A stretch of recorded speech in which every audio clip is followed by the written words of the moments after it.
Hi, I'm Storm. And I'm Mike. And we are from Advanced Group. And what are we talking about today, Storm? Today we are talking about toilet signs. And here I have a male ambulant toilet sign.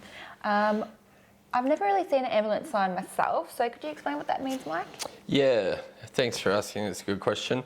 So the Australian standards have changed over the years, and you'll start seeing more of these in the public in the future.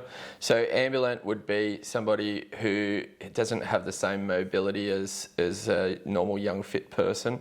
So whether they have a walking frame, whether they're on crutches, maybe they have had an injury or an accident where they're on crutches and they might need some more space to get inside and out of the bathroom or the toilet, sorry.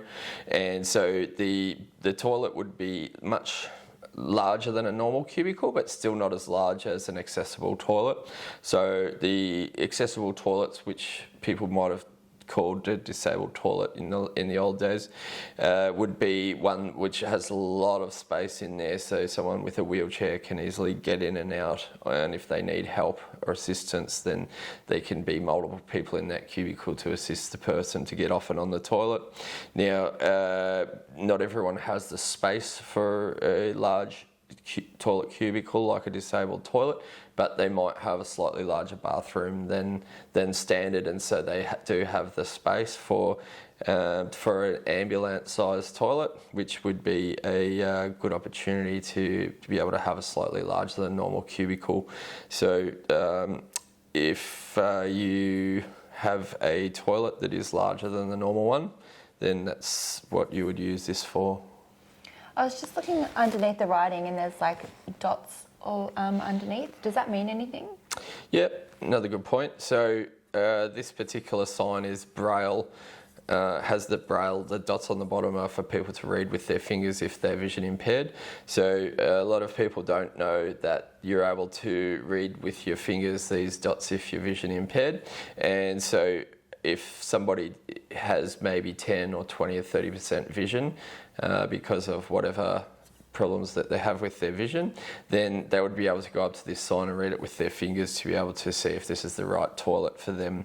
And the Australian standards would mean that you should definitely have a sign with Braille on it if your toilet is accessible by people from the public. So if it's a cafe, a bar, a restaurant, or a showroom or something like that where people are visiting from the public, then you would be required by law to have a Braille sign. Is there a height from the floor upwards that you would need to hang it?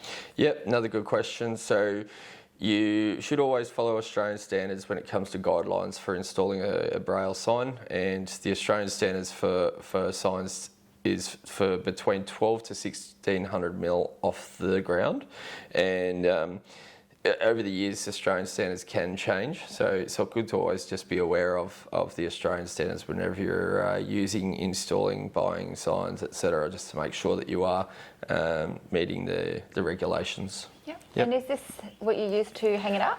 It is, yep. So another good point. So this is a double-sided adhesive pad, so it's got sticky on both sides with a backing on both sides. So if you peel the backing off, you're able to stick the backing, the double-sided pad onto the back of here. And if it was me installing it, I would figure out the height that I wanted to install this above the door.